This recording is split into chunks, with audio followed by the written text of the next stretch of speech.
Les 4 aliments qui combattent le diabète après 60 ans. Si vous avez plus de 60 ans, il existe un ennemi invisible qui peut ronger votre santé de l'intérieur, sans bruit.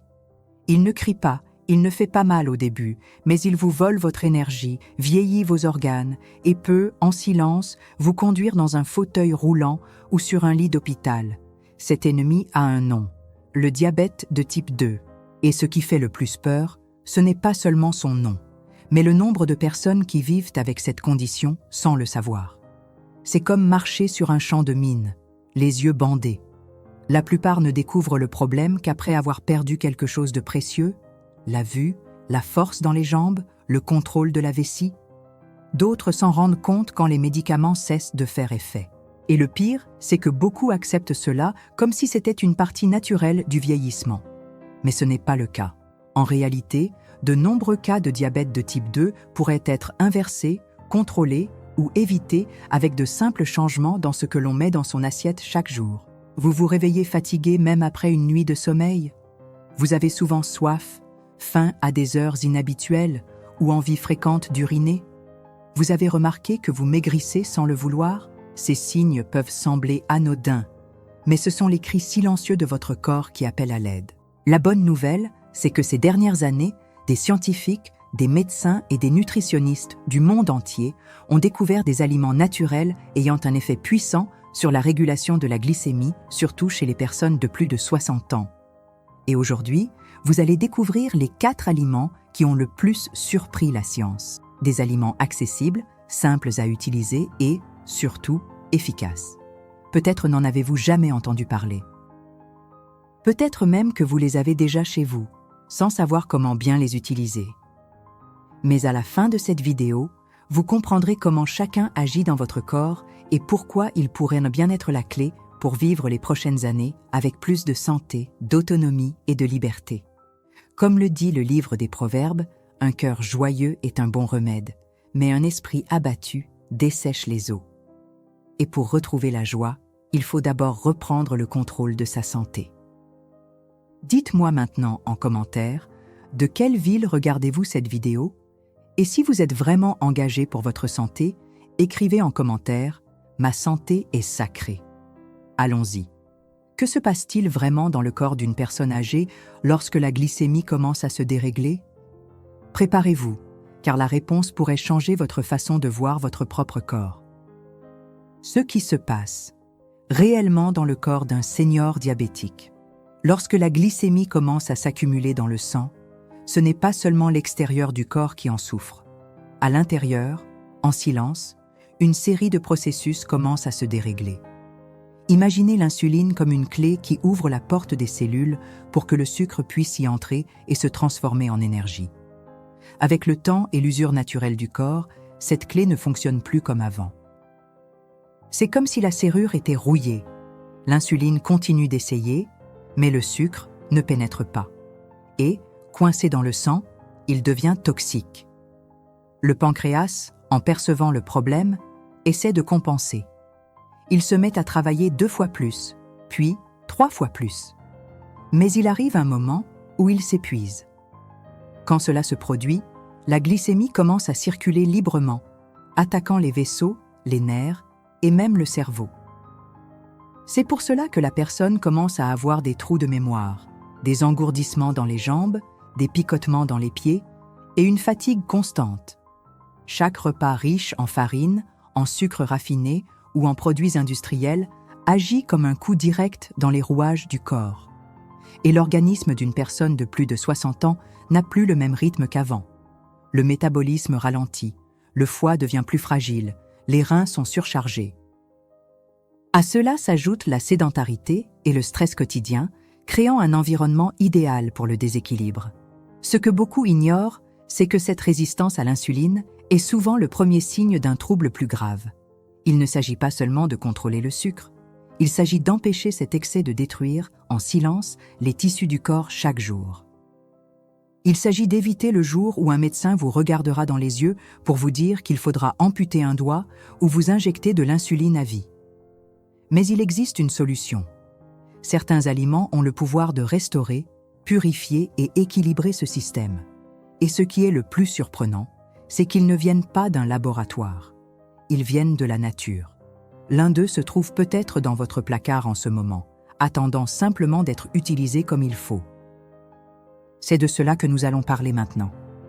Parce que le corps lance un appel à l'aide, mais il sait aussi dire merci quand il reçoit ce qu'il lui faut, au bon moment, de la bonne manière. Le premier aliment, infusion de cannelle et de clous de girofle.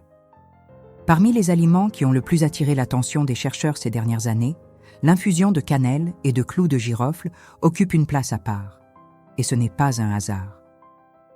La combinaison de ces deux ingrédients, lorsqu'elle est préparée correctement, a montré un effet remarquable sur la régulation de la glycémie, notamment chez les personnes de plus de 60 ans. La cannelle est riche en composés bioactifs qui agissent directement sur la sensibilité à l'insuline. Cela signifie qu'elle aide le corps à mieux utiliser le sucre circulant dans le sang. Le clou de girofle, en plus de renforcer cet effet, possède des propriétés antioxydantes qui protègent les vaisseaux sanguins contre l'usure causée par l'excès de glucose. Ensemble, ils forment un duo à la fois doux et puissant pour rééquilibrer le métabolisme. La préparation est simple, mais elle doit être respectée à la lettre. Il suffit de faire bouillir une tasse d'eau, d'y ajouter une demi-cuillère à café de bâton de cannelle et 3 clous de girofle. Laissez infuser pendant 10 minutes, filtrez et buvez encore tiède, de préférence à jeun ou avant de dormir. Il n'est pas nécessaire d'ajouter de sucre. Le goût prononcé de la cannelle suffit à donner du caractère à la boisson. Dans mon cabinet, j'ai accompagné de nombreux cas où cette infusion a eu un réel impact. Des patients qui avaient une glycémie à des niveaux inquiétants ont commencé à montrer des améliorations significatives, en parallèle à de simples ajustements alimentaires. L'un d'eux m'a particulièrement marqué. Il est arrivé fatigué, découragé, le teint terne et le regard éteint. 2 mois plus tard, c'était une autre personne. Il dormait mieux, avait l'énergie de marcher et les analyses ont révélé quelque chose de rare, de la stabilité. Et tout a commencé avec une tisane qu'il avait appris à préparer avec sa femme. La science confirme ce que la sagesse populaire enseigne depuis des générations. La cannelle, utilisée depuis des siècles, joue effectivement un rôle dans l'équilibre du sucre dans le sang. Et lorsqu'elle est associée au clou de girofle, cet effet est amplifié. Mais le secret, c'est la régularité. Boire cette infusion une seule fois ne fera pas de miracle. Le corps doit être rééduqué, jour après jour, avec patience et constance. Le goût peut paraître simple, mais son impact sur l'organisme est profond. Et ce qu'il y a de plus beau, c'est de réaliser que, bien souvent, les réponses les plus puissantes se trouvent dans les choses les plus modestes. Le deuxième aliment, feuille d'olivier. Peu de gens imaginent qu'une simple feuille, souvent ignorée dans les foyers français, puisse détenir un pouvoir aussi intense dans la lutte contre le diabète. La feuille d'olivier, traditionnellement utilisée dans certaines régions de Méditerranée, commence à attirer l'attention de la science en raison de ses effets sur l'équilibre glycémique, en particulier chez les personnes âgées. Et les résultats sont impressionnants. Ces feuilles contiennent une substance appelée oléuropéine. Ce composé agit directement sur la sensibilité à l'insuline, aidant le corps à mieux répondre aux pics de sucre dans le sang. Mais ce n'est pas tout. L'oléuropéine combat également l'inflammation, améliore la circulation sanguine et protège le cœur, l'un des organes les plus touchés par l'avancée du diabète chez les seniors. Je me souviens bien d'un patient amené par sa fille. Il prenait déjà 2 médicaments contre le diabète, sans résultat. Toujours somnolent, sans appétit, les jambes enflées. Un homme de 69 ans qui en paraissait 80. La fille tenait à explorer des solutions naturelles, et c'est alors que nous avons introduit l'infusion de feuilles d'olivier dans sa routine. 3 semaines plus tard, son visage avait changé. Il recommença à marcher autour du pâté de maison, à mieux s'alimenter, et les analyses commencèrent à montrer une amélioration que les médecins précédents ne comprenaient pas. La préparation correcte est simple. Il suffit de faire bouillir 2 à 3 feuilles fraîches ou 1 cuillère à soupe de feuilles sèches dans une tasse d'eau pendant environ 5 minutes. Ensuite, il ne reste qu'à filtrer et boire 2 fois par jour, le matin et le soir. Le goût est légèrement amer, mais les effets sur le corps valent chaque gorgée. Beaucoup choisissent d'y ajouter un peu de fenouil pour adoucir le goût sans en compromettre les bienfaits. Plus qu'une tisane, la feuille d'olivier symbolise le retour à une médecine oubliée. Elle nous rappelle que, même loin des projecteurs de l'industrie pharmaceutique, la nature continue d'offrir des réponses puissantes. Et pour ceux qui vivent avec le diabète, chaque aide venant de la terre est un pas de plus vers la liberté, la légèreté et une vie avec moins de limites. Le troisième aliment, patate yacon. Contrairement aux pommes de terre classiques, souvent évitées par les diabétiques, la patate yacon surprend par son action opposée. Riche en fructo-oligosaccharides, un type de fibre naturelle que le corps ne digère pas, elle nourrit les bonnes bactéries intestinales et aide à réguler efficacement la glycémie. Ce légume agit d'abord sur l'intestin. Lorsque la flore intestinale s'équilibre, l'absorption des nutriments devient plus efficace, l'inflammation diminue et la réponse du corps à l'insuline devient plus contrôlée. C'est un effet en chaîne, silencieux mais profond. La patate yacon ne se contente pas d'apporter une douceur naturelle.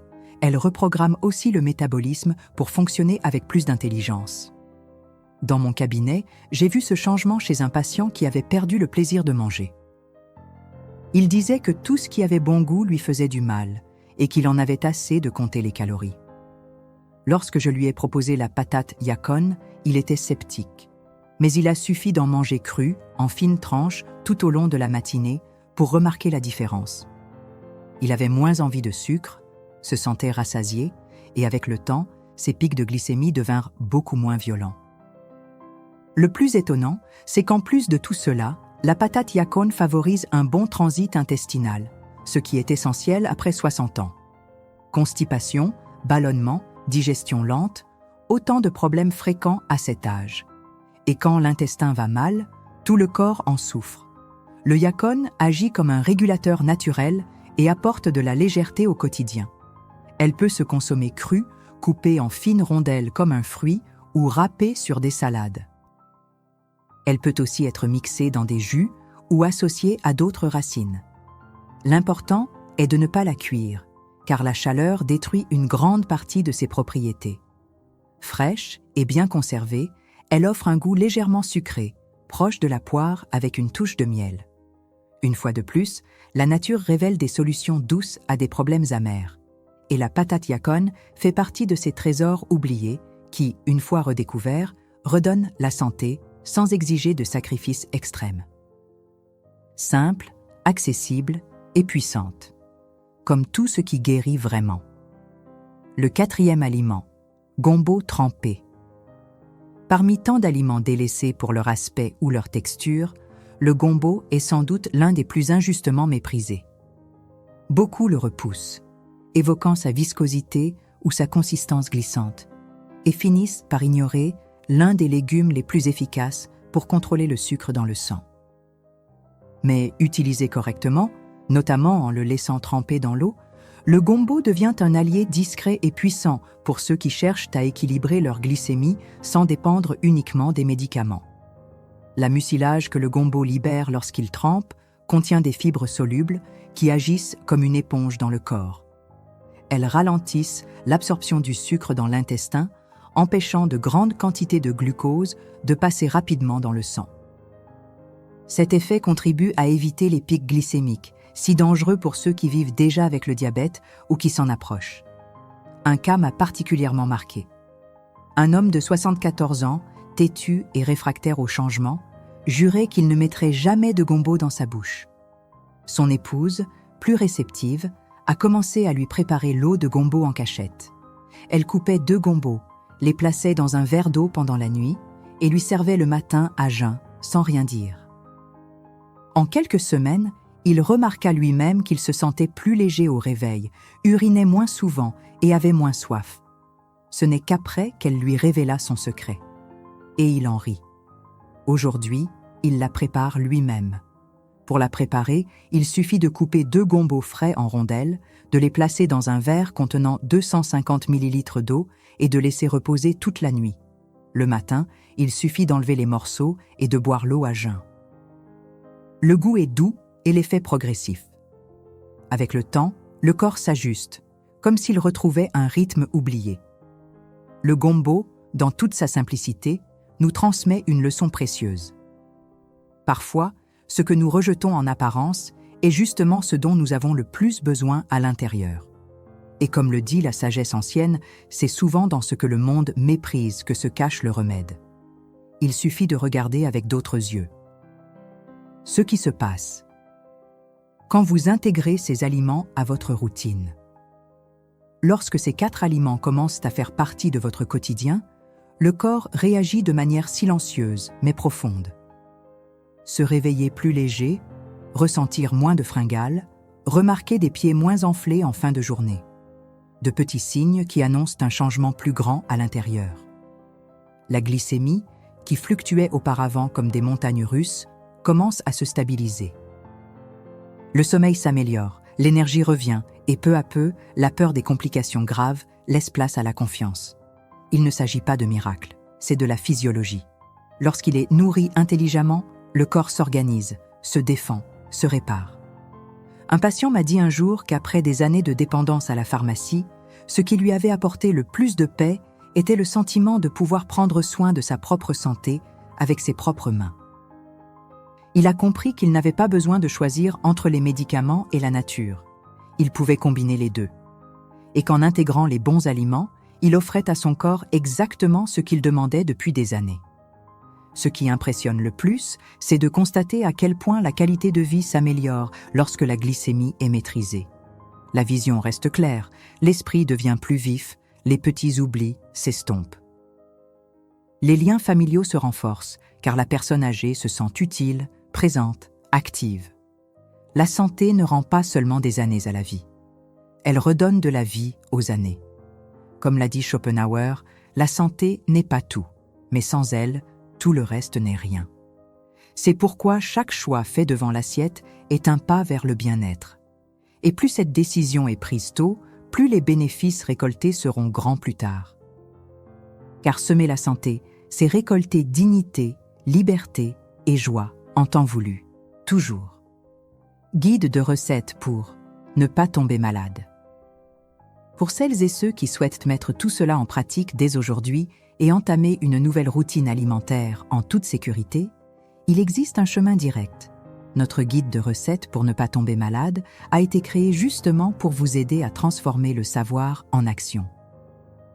Vous y trouverez des combinaisons précises avec les 4 aliments mentionnés, ainsi que d'autres recettes naturelles qui aident à réguler la glycémie, améliorer la circulation, renforcer les reins et alléger le quotidien.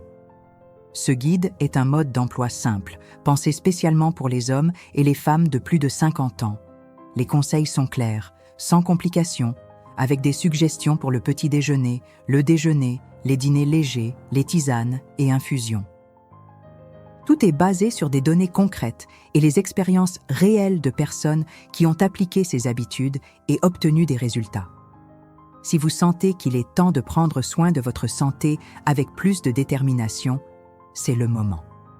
Le lien pour accéder au guide se trouve juste en dessous, dans la description et aussi dans le premier commentaire épinglé. Ce n'est pas une vente ni une promesse magique. C'est un outil de transformation pour celles et ceux qui veulent reprendre le contrôle de leur corps avec sagesse et conviction. Maintenant, j'aimerais savoir, parmi ces 4 aliments, lequel connaissiez-vous déjà? Lequel avez-vous envie d'essayer en premier? Dites-le moi en commentaire. Votre expérience pourrait inspirer d'autres personnes qui, elles aussi, sont en chemin pour prendre soin de leur santé et vivre avec plus d'autonomie. Car lorsqu'une personne apprend, tout le monde s'en trouve renforcé.